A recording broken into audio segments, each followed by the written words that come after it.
I remember when I was in Ethiopia about a year ago, a student who was there in Addis, he raised his hand and he said, I heard this afternoon that I must give up the name Christian and maybe I should start using the name Muslim so I can adapt and can be a lot more presentable to the Muslims that I'm meeting. What do you think about this, Mr. Smith? And I looked at him and I was rather shocked.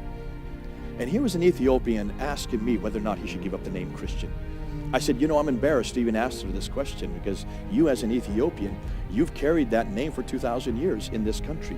That name has been around for 2,000 years. That name is the name that you were persecuted under. That name is the name that you use and you refuse to give up. Even when the Muslims came and destroyed every one of your churches, every church in Ethiopia was decimated, was eradicated. And then there you dug these beautiful churches out of rock, underground. These are the rock churches, the famous rock churches, one of the wonders of the world. You dug those churches so that could never happen again. And yet here you are tasking me whether or not you should give up that name.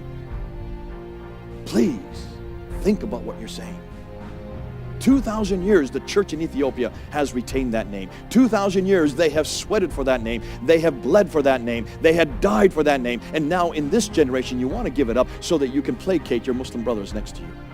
Don't ever give up that name because that name defines who we are. That name is the name of Jesus Christ himself.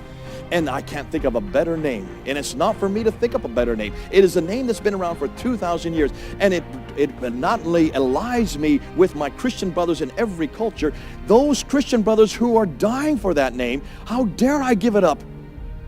Because how can I go look at them in the face and say that I have given up that name because of fear of my persecution when you have died for that name? Never give up that name because that name defines who we are.